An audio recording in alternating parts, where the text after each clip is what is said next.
Gênesis capítulo 32, nosso ponto de partida. Gênesis capítulo de número 32, eu quero ler do verso 26 em diante. E nós vamos construir, com a ajuda do Espírito Santo, algo em cima de uma pergunta, que nós vamos procurar responder nessa manhã de maneira equilibrada, em nome de Jesus. Gênesis capítulo 32, a partir do verso 26. A palavra de Deus diz assim, eu leio na Almeida Revista e Corrigida. E disse, deixa-me ir, porque a alva já subiu. Porém ele me disse, não te deixarei ir, se me não abençoares. E disse-lhe, qual é o teu nome? Qual é o teu nome? E ele disse, Jacó. Então disse, não se chamarás mais o teu nome Jacó, mas Israel, pois como príncipe lutaste com Deus e com os homens e prevaleceste. Diga glória a Deus, gente. Gente, esse é um texto muito conhecido, acredito que muitos de vocês já o conhecem, é um texto de um encontro de Jacó com Deus. Às vezes a gente canta, a gente fala, algumas igrejas até têm canções, você já deve ter ouvido, né? Jacó segurou o anjo, isso acontece no Val de Jaboque, mas a verdade é que o texto não diz bem que era um anjo, o texto apenas fala de um homem, mas nós, de uma maneira teológica, a gente acredita que era uma teofania. O que é isso? É uma aparição, uma manifestação divina no Antigo Testamento. Fato é que Jacó tem um encontro com Deus aqui no Val de Jaboque. E ele agarra este anjo, ele agarra esta aparição, e o texto diz que luta a madrugada inteira, e aquele anjo toca na juntura da coxa de Jacó, desloca e dói demais, mas ele não solta. E o anjo, mas o que é que você quer? Eu não te solto enquanto você não me abençoar. O que é um tanto estranho para nós é que Jacó vinha sendo muito abençoado. Ele parte de casa fugindo do seu irmão Esaú. Ele vai morar de favor na casa de Labão, onde ele cresce muito, ele é abençoado em várias áreas da vida.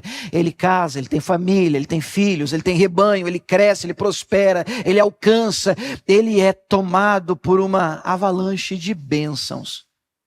Mas ele ainda é Jacó, ele ainda é o mesmo.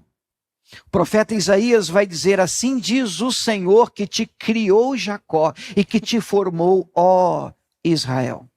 Não são dois personagens diferentes, porque Israel é o Jacó transformado. E todos nós, uma vez tocados pelo Senhor, jamais seremos os mesmos. Amém, irmãos? Uma vez que Deus toca a nossa vida, uma vez que Deus nos alcança, nós mudamos. Daí a origem da palavra conversão. Por isso nós usamos isso na igreja. Fulano se converteu. E conversão nada mais é do que mudança de direção. Estávamos indo a passos largos para o inferno, mas o Senhor, em sua graça e soberania, nos tocou, nos alcançou, se permitiu conhecer, se revelou a nós, e então tudo mudou, nunca mais fomos o mesmo, estávamos indo para lá e conversão à direita, conversão à esquerda, mudamos de direção, Deus nos encontrou, glória a Deus por isso, glória a Deus por isso. Mas a pergunta que esse dito anjo faz a Jacó, ela é interessante. Ele diz assim, qual o teu nome? Como é que você chama? E toda vez que Deus, na Bíblia, faz uma pergunta para o ser humano, é óbvio que é lógico que é porque ele não sabe. Ele sabe tudo. Ele conhece tudo.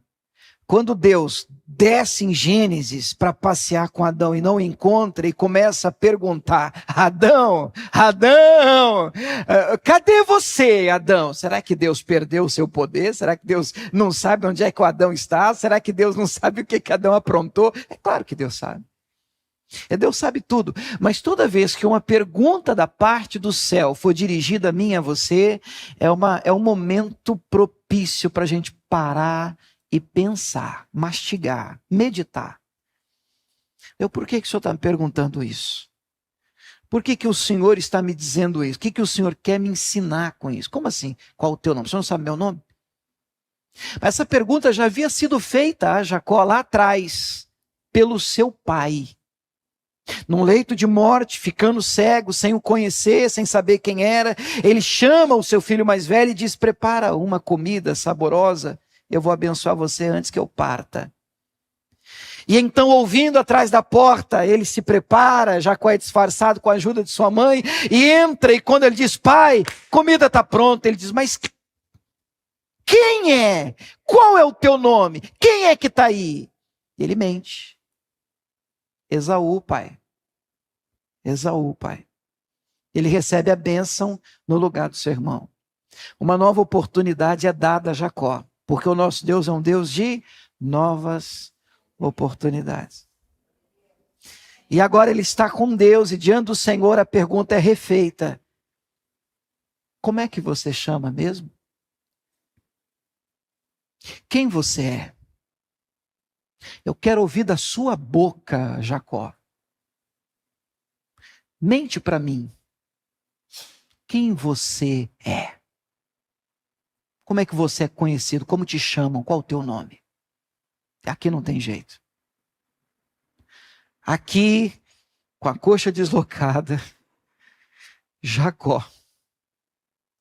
Eu não quero mais ser Jacó. Eu conquistei bastante coisa, eu cresci em várias áreas da minha vida, mas eu não posso sair desse vale com o mesmo nome. Eu quero lutar por aquilo que de fato vale a pena. Eu quero uma mudança, uma transformação. Então, a partir de hoje, você não vai mais se chamar Jacó. Você vai se chamar Israel, que significa campeão com Deus. Lutou e prevaleceu. E ele sai dali mancando, porque quem tem o encontro com Deus traz consigo as marcas de Cristo. De um toque, de uma mudança, de uma transformação. E então, tomado por essa cicatriz, nasce Israel. E de Israel, os filhos que viriam a se tornar as 12 tribos de Israel, e nós conhecemos o restante da história. Irmãos, eu começo lendo esse texto com vocês, que hoje eu quero tratar com vocês sobre o tema. Pergunta: quem você pensa que é? Vamos repetir a pergunta? Vai, só você. Dá uns 30% de gás aí, né? Vai. Quem você pensa que é? Normalmente essa pergunta é feita dentro assim de um contexto de desdém. Normalmente essa pergunta ela mora na boca de algumas pessoas assim que se acham. E tem uma turma, claro que aqui não, mas longe daqui tem uma turma que se acha.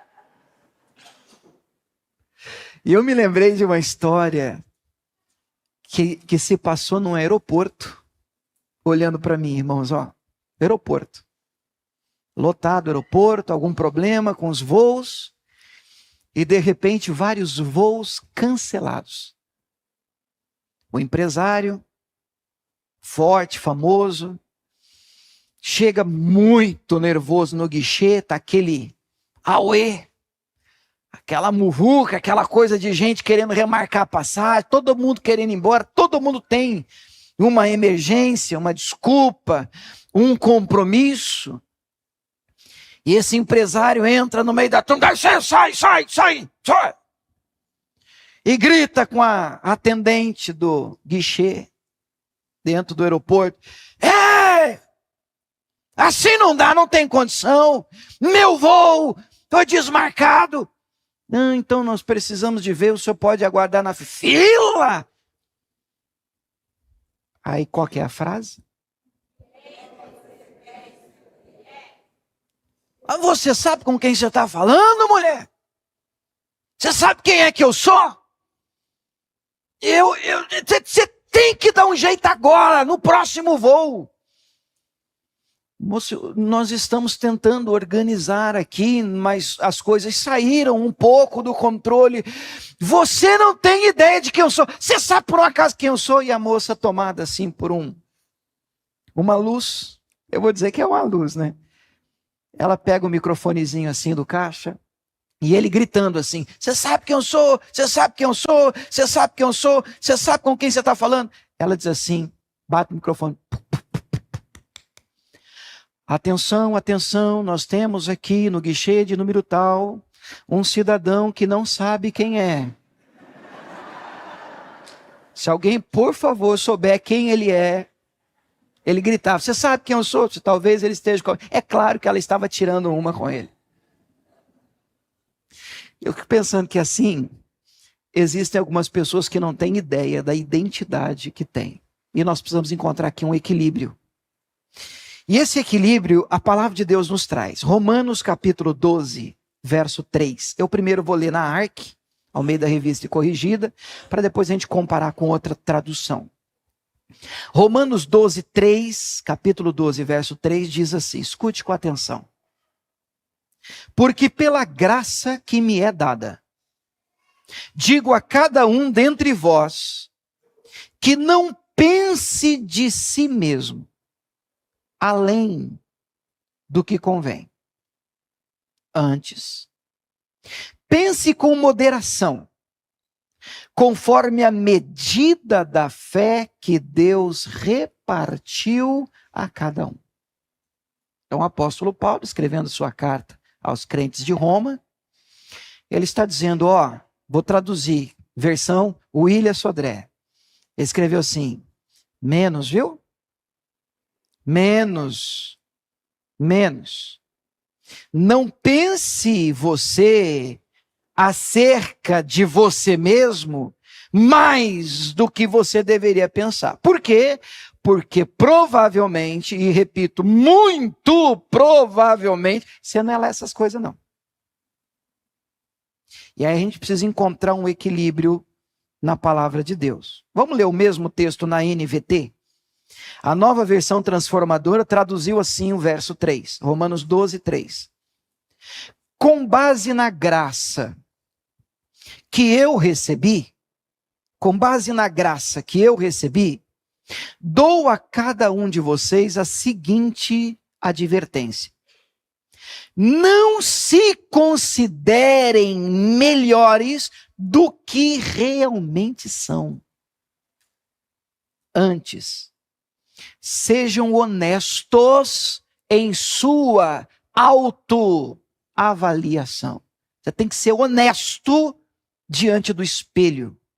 Você tem que ser honesto com você mesmo. Quando você pensar em você e olhar para você e olhar para a sua vida, honestidade. Honestidade. Sejam honestos na sua autoavaliação, medindo-se de acordo com a fé que Deus nos deu. Aqui a gente precisa de um contraponto. Porque todo extremismo é problema, irmãos, em qualquer que seja a área. E a religião está aí para provar isso. Extremismo é problema. Inclusive em nome de Deus. Lá atrás, quando eu digo lá atrás, estou dizendo antigamente, no início eu não falo só igreja primitiva, mas quando a gente fala da igreja reformada, e depois vem esse vento de renovação espiritual, e com ele a igreja pentecostal, depois igrejas renovadas, igrejas neopentecostais surgem. Irmãos, mas lá no início, eu vou colocar desse lado extremo aqui. A gente ouvia muito, inclusive no ambiente de fé e religioso, você não vale nada não. Você não é ninguém. E tem verdade aqui, que daqui a pouco a gente vai encontrar um contraponto. Mas hoje, tentando tirar daquele extremo, algumas, e eu estou falando de igreja mesmo, tá? Num contexto geral. Elas acabaram vindo para o outro extremo, onde você é demais. Você é misericórdia. Alguém até pregando disse assim: você é o ponto fraco de Deus. Como se Deus tivesse um ponto fraco, e o céu tivesse em crise, e Deus assim com a mão no coração: eu não consigo viver sem você. Pelo amor do próprio Deus, faça-me um favor. Nós precisamos, nem o céu nem a terra, a gente precisa encontrar nestas afirmações um ponto de equilíbrio sobre nossa identidade. É verdade, carrega um pouco de verdade essa afirmação, e ela é verdadeira quando você é honesto consigo mesmo. Você percebe que sem Deus nós não somos nada. Nós não somos nada. E a coisa é tão séria que a Bíblia chega a dizer que toda a nossa justiça diante de Deus, ela não passa de trapo de imundície. Por isso nós precisamos de um Salvador, porque estávamos perdidos. Perdidos. Somos por natureza, pelo amor de Deus, entendem em que sentido eu estou dizendo, tá? Somos por natureza maus. E para ficar mais à vontade, eu falo de mim mesmo, irmão. Tem hora que saem umas coisas de mim, não é demônio não, tá, irmão? Mas saem umas coisas assim, uma vontade de fazer uns comentários que eu paro e quando paro para pensar, eu digo: credo, de onde é que saiu esse trem feio? O meu Jesus diz que sai, a boca diz, do que está cheio o coração. Nós cuspimos o que já existe dentro de nós. E o que existe dentro de nós? Podridão, pecado, distanciamento de Deus, ruindade, egoísmo. Às vezes nós somos capazes sim de celebrar a vitória e o testemunho de alguém, desde que esse testemunho não seja melhor do que o meu. Afinal de contas, tem 10 anos que eu estou orando por uma coisa, fulano chegou ontem, o quê? Já conseguiu? Aí todo mundo, palmas para Jesus, você bate palmas assim: poxa Deus. Bênção, né? Que bênção por irmão, né?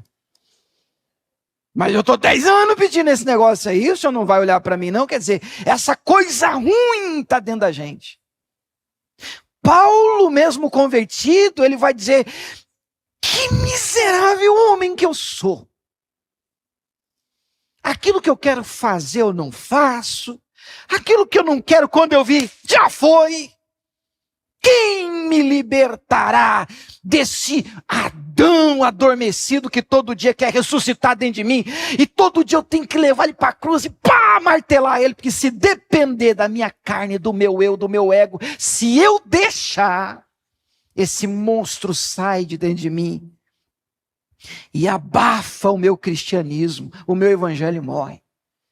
Eu tenho que dominá-lo, eu tenho que escravizá-lo, eu tenho que subjugá-lo. É a minha carne, é o meu eu, é o pecado que dorme dentro de mim. Vocês estão me acompanhando? Em contrapartida, é lógico que não se paga tanto por algo que não tem valor. E Cristo morreu por nós. O sangue de Jesus foi vertido na cruz por você. E se tivesse só você no planeta Terra, Jesus ainda assim morreria por você. Obviamente, você então tem valor, a importância aos olhos de Deus na sua vida. Deus olha para você com olhos de amor e misericórdia. Deus nos ama. Deus nos ama. Você sabia que Deus te ama? Deus amou o mundo de tal maneira que deu seu Filho unigênito para que todo aquele que nele crê não pereça, mas tenha vida eterna. Deus te ama. Deus te ama. Agora, nós precisamos juntar essas informações e trazê-las para um senso de equilíbrio que, de maneira resumida, eu colocaria assim: sem Deus, você não vale nada. Com Deus, podemos todas as coisas que Ele me fortalece. Mas cuidado. Cuidado, porque um evangelho coach tem tomado conta da igreja, explorado só essa área. E tem feito você acreditar e pensar sobre você mesmo mais do que de fato você é. Deus te ama, mas o céu não está em crise se você não fizer o que Deus tem pedido para você. Deus não vai ficar em depressão por sua causa. Cuidado com esse senso que ultrapassa os limites da Bíblia Sagrada. Não pense de você.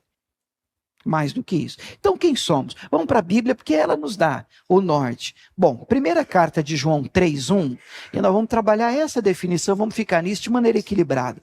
Primeira carta de João não é o Evangelho, tem um Evangelho, Mateus, Marcos, Lucas e João, é a carta, é no finalzinho da Bíblia. Primeira carta de João, capítulo 3, verso 1, na Arca, Almeida Revista e Corrigida, diz assim: vede quão grande amor nos tem concedido o Pai. Vem comigo agora, vamos ler? Que fôssemos chamados filhos de Deus.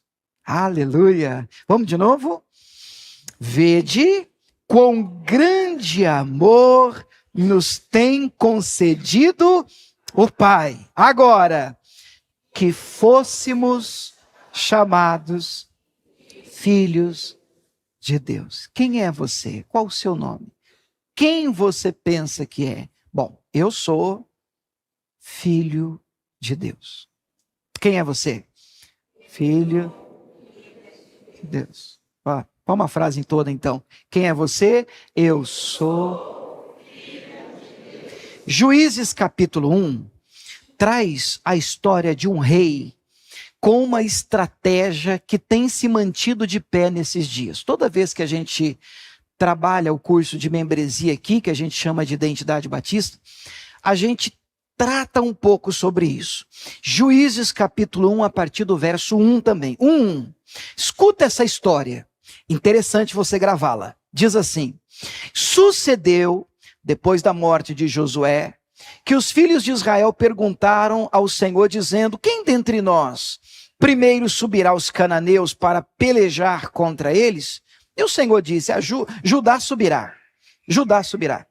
Eis que lhe dei essa terra na sua mão. Então disse Judá a Simeão, seu irmão: sobe comigo a herdade que me caiu por sorte, e pelejemos, lutemos, guerreemos. Vamos guerrear aí contra os cananeus, e também eu subirei a tua, que te caiu por sorte. Em outras palavras, então, você me ajuda a conquistar a sua terra, e eu te ajudo a conquistar também. E assim a gente vai ajudando um ao outro. E eles acabaram topando, Simeão partiu com ele. E agora escute: subiu Judá, e o Senhor lhe deu na sua mão os cananeus e os fariseus. E feriram deles em Bezeque a 10.000 homens. Vai ouvindo. E acharam ali, naquele lugar, um homem, um rei, chamado Adoni-Bezeque. Em Bezeque. Como é que é o nome do rei? Adoni-Bezeque. Esse nome significa Senhor, com S minúsculo, das estratégias. Esse nome significa Senhor das estratégias. Adoni-Bezeque. Eles encontraram esse rei inimigo, chamado Adoni-Bezeque, em Bezeque, pelejaram contra ele, feriram os cananeus, os fariseus, porém, Adoni-Bezeque, fugiu. Eles seguiram e o prenderam, conseguiram prender o Adoni-Bezeque. E lhe cortaram os dedos dos polegares das mãos e dos pés. Então o próprio Adoni-Bezeque disse: 70 reis, com os dedos polegares das mãos e dos pés cortados, apanhavam as migalhas debaixo da minha mesa. Assim como eu fiz, assim Deus me pagou. E o trouxeram a Jerusalém e ele morreu ali. Vamos ver se a gente entende a história? Um rei chamado, o nome dele, Adoni-Bezeque. Ele tinha uma prática muito fora do comum, não era uma prática normal. para as guerras da época. Normalmente, quando um rei venceu o outro, ele tinha direito ao que a Bíblia chama de despojo. Então você saqueava o que você queria e você podia, inclusive, levar cativo aqueles que você venceu. Foram, inclusive, assim que Sadraque, Mesaque, Abidnego, Daniel foram parar na Babilônia. Eles não estavam lá de férias, eles foram levados cativos porque Israel havia perdido a guerra para a Babilônia. Só que esse Adoni-Bezeque, quando ele vencia uma nação, um povo, ele matava a turma, só que o rei daquele povo, ele não matava. Ele cortava, e foram assim com 70 reis que ele venceu. Ele cortava os polegares das mãos e os polegares dos pés. E deixava o rei derrotado, vencido, comendo debaixo da mesa dele. Então ele comia, o que caía da mesa era sobra, era resto, era migalha, e assim eles se sustentavam lá embaixo. Está acompanhando isso? Agora, o senhor das estratégias, o Adoni-Bezeque morreu. Mas o senhor das estratégias, Satanás, ele continua agindo nos nossos dias. E quando eu olho para esse texto, eu percebo que uma das grandes missões e alvo do diabo é continuar cortando, talvez não literalmente, mas espiritualmente, os nossos polegares. Por quê? Porque ninguém tem a digital que você tem. Você é único. Hoje, quando você vai fazer a sua identidade. Antigamente, olha, eu me sinto até mais, experiente. Mas eu sou do tempo da almofadinha. Você lembra da almofadinha? Almofadinha que melecava tudo assim, e você saía só limpando o negócio assim. E aí você vinha e colocava a sua digital. É o polegarzão. E aí vinha assim a nossa identidade com aquele polegarzão. Nunca encaixava no quadrado, né? Tudo borrado, vazando do quadrado. Ninguém tem essa digital. Você é único. Deus te fez único. E tem gente no mundo, hein? Tem gente nesse planeta. Mas ninguém tem essa marca que você tem. E você precisa entender quem você é em Cristo Jesus. E tudo que Adoni-Bezeque quer é roubar de você a sua identidade. Ele não quer que você tenha clareza do que Deus tem para você, da vida escondida em Cristo para você. Ele não quer que você também tenha clareza também do outro lado de onde Deus te tirou. Porque hoje há um problema quando o evangelismo, ele corta a volta. O evangelismo, ele não pode ser feito do fim. Como é que é o fim? O fim é, Deus te ama. Ah, Deus te ama? E ele morreu, Jesus morreu por você. Ah, morreu por mim? E ele me ama? Então tá bom, então eu vou para a igreja, eu vou aceitar. Não, a ideia não é essa. Primeiro, para você entender que precisa de um Salvador, você precisa enxergar sua condição de perdido. Vocês estão me acompanhando, irmão? Porque quem está morrendo afogado é que grita, ei, socorro, joga uma boia para mim. Agora, se você não entende isso e acha que está tudo bem porque você é gente boa, para que Deus? Para que Jesus? Então, primeiro começa aqui, ó. Fulano, sem Deus, você está perdido. Não, mas eu, assim, de vez em quando estendo a mão para uma turma, eu faço umas caridades, eu sou gente legal, falo assim, toda a sua justiça não passa de trapo de imundície. Sua melhor versão de você mesmo não pode te salvar. Senão você podia até dizer assim em oração para Deus, Deus, precisava nem ter mandado Jesus para morrer por mim, porque eu sou bom, hein? Eu me resolvo aqui, hein? Eu dei meu jeito. Ninguém pode dar o seu jeito. Não tem jeito para você se não fosse Jesus. Não tem jeito para mim se não fosse Jesus. A ponte foi quebrada. O pecado, Romanos 3:23, nos separa de Deus. Todos pecaram e destituídos estão da glória do Senhor. Mas ele teve um plano, e o nome do plano é Jesus. E Jesus vem e diz, eu sou o caminho, a verdade, a vida, e ninguém vem ao Pai se não passar por essa ponte que tem nome, foi batizada como Jesus Cristo. Então, quando você ora em qualquer lugar hoje, Pai, eu entro na tua presença em nome de Jesus. Agora você está na presença de Deus. Presença essa que no Antigo Testamento nem o sangue de um animal te levava. Você tinha que levar um animal para o sacerdote. Uma vez por ano ele podia entrar no Santo dos Santos. E ali ele orava para que os pecados fossem cobertos. João Batista, vendo Jesus vindo ser batizado por ele, diz: eis o Cordeiro de Deus. Agora não é que cobre, é que tira o pecado do mundo. Sabe, Jesus Cristo é a resposta para você. Jesus Cristo é a saída para a sua vida. Mas só entende isso quem primeiro consegue enxergar que está afogando e que precisa de um Salvador. Precisa de uma boia, de um bote. Precisa de socorro. Depois que a gente entende a urgência e enxerga a nossa condição, você vê que tem verdade nas duas pontes. Meu Deus, eu estou perdido. Meu Deus, a minha justiça não vale nada. Meu Deus, eu estou longe do meu Senhor, como foi cantado maravilhosamente aqui, do meu Salvador. Ó, quão cego andei e perdido vaguei, longe, longe, longe do meu Salvador. Estávamos perdidos. Mas pela graça do Senhor Ele nos acha. Nós o abraçamos e Ele nos abraçou.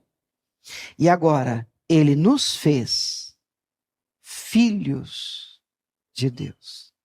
Que honra. Diga glória a Deus. Que honra. Aí vem Adoni-Bezeque, Satanás, e diz assim, os dois extremos, ou uma coisa ou outra. Ou ele diz assim para você: você não é nada não, você não presta não, e você vai ficar isso, porque você não vale coisa nenhuma, ninguém te ama, ninguém te quer, e pronto, já mata a pessoa aqui.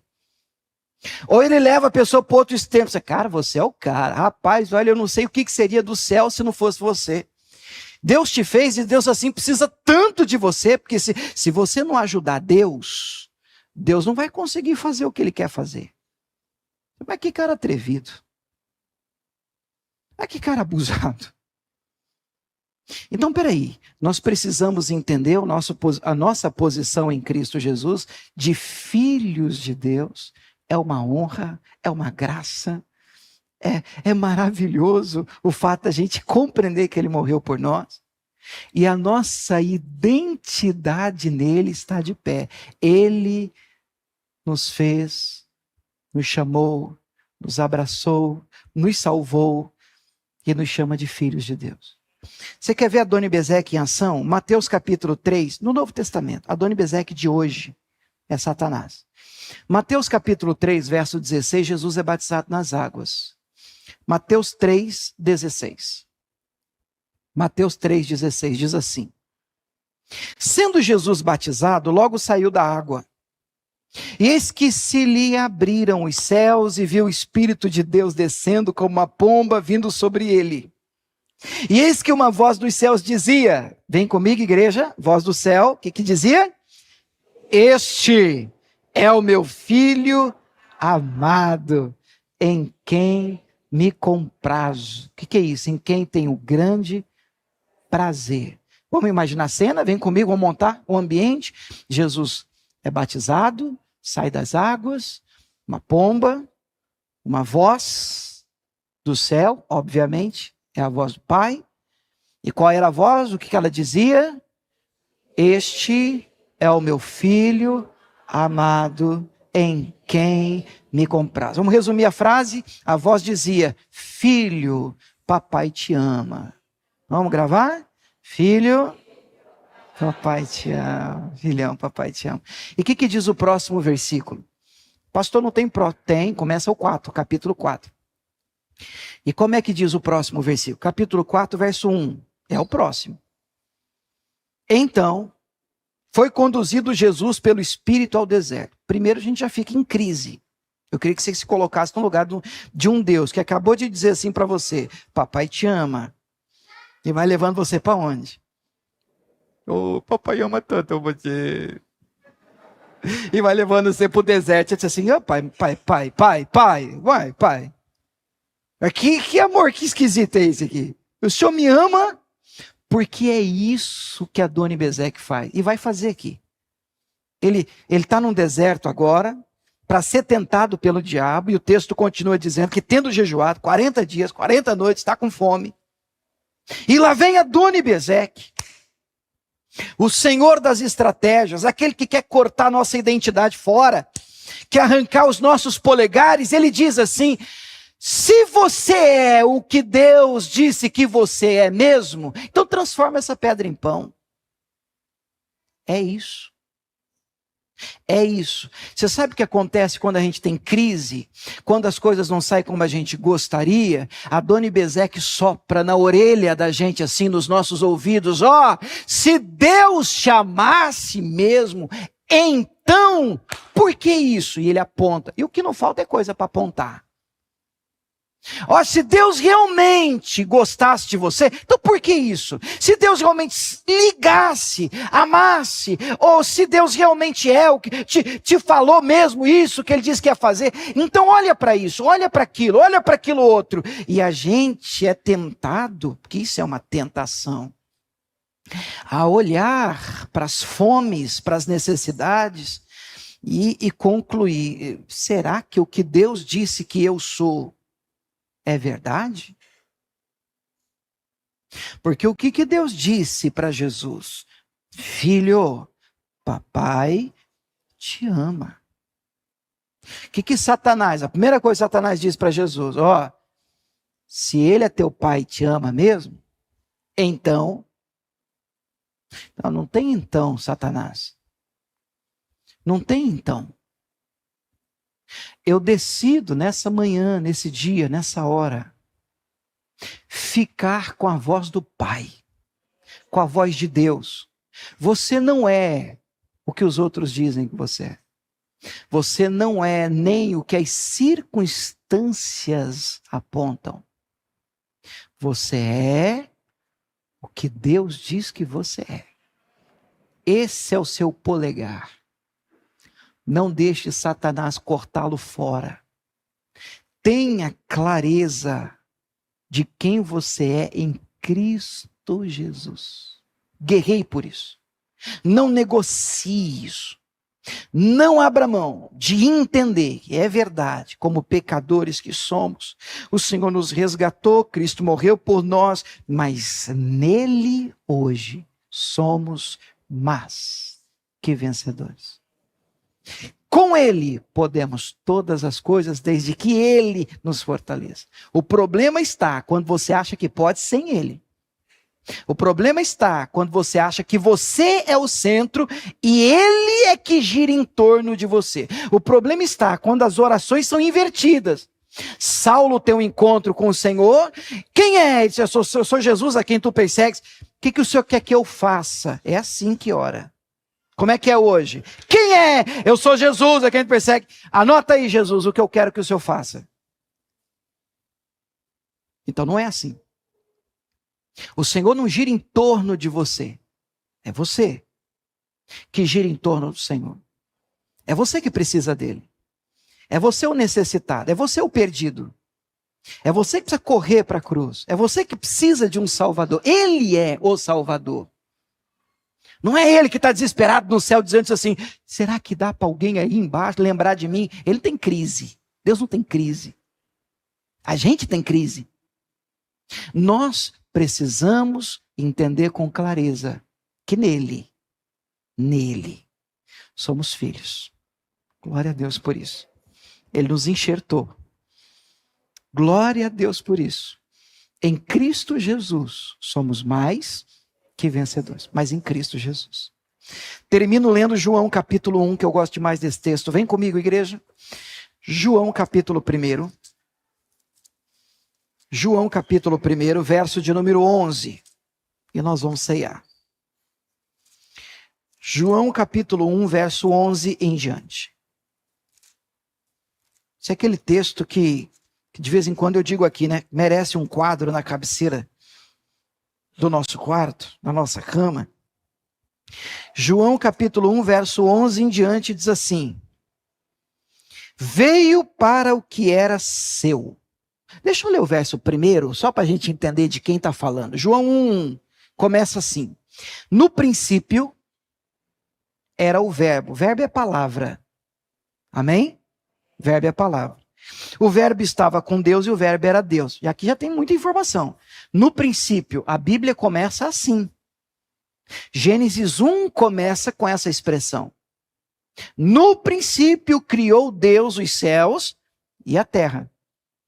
A terra era sem forma e vazia, trevas sobre a face do abismo, o Espírito de Deus pairava sobre a face das águas, e disse Deus: haja luz. Ele abre a boca, e o que sai da boca de Deus? Palavra de Deus. Agora vamos ler com essa ideia. No princípio, ele era a palavra, o verbo. Lá no princípio, Gênesis, o verbo estava já com Deus. Lá no princípio, Gênesis, o verbo, a palavra, era Deus, porque Deus para nós é Pai, Filho, Espírito Santo. Aí vem o 2. Ele estava no princípio com Deus. Isso é importante. Por quê? Tem gente que crê que Jesus passou a existir depois que nasceu de Maria. O verbo, o Filho, sempre foi. Existiu. Esteve com Deus. O verbo se fez carne e habitou entre nós. Amém? Mas ele sempre existiu. É Deus, Jesus é Deus. 3. Todas as coisas foram feitas por ele. Sem ele, nada do que foi feito se fez. Uai, como é que Deus fez todas as coisas? Disse Deus: haja luz. Quando Deus abre a boca, Jesus. Vocês estão me olhando estranho, tudo bem? Verbo. Palavra. E pelo poder da palavra, todas as coisas foram criadas. E aí vai se desenrolando e falando de Cristo. Aí sim, pula para o 11, para a gente ganhar tempo. O 11 diz: veio para o que era seu, e os seus não o receberam. Você sabe que Jesus era judeu, e a princípio ele veio para as ovelhas perdidas de Israel, mas os seus não o receberam. Aqui tem um lado triste, deveriam ter recebido, mas tem uma ponta de, não sei se eu posso dizer assim, alegria e felicidade, porque fomos nós enxertados nessa videira. Nós, os gentios, nós que não somos judeus, somos gentios, e fomos nós enxertados nessa videira. Ele veio para os seus não receberam. Aí vem o 12, a boa notícia. Vamos ler comigo o 12 em voz alta? Mas a todos quantos o receberão, deu-lhes o poder de serem feitos filhos de Deus, aleluia, aos que creem no seu nome. 13, os quais não nasceram do sangue, nem da vontade da carne, nem da vontade do varão, do homem, mas de Deus. Diga glória a Deus. 14, e o verbo se fez carne e habitou entre nós, e vimos a sua glória, como a glória do unigênito do Pai, cheio de graça, cheio de verdade. Vamos aplaudir o Senhor Jesus. Aleluia!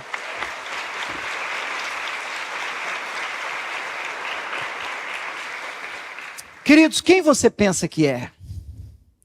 Bom, um pecador que encontrou Jesus e com a graça do Senhor se tornou um filho de Deus. Um pecador perdido que encontrou Jesus e pela graça se tornou um filho de Deus.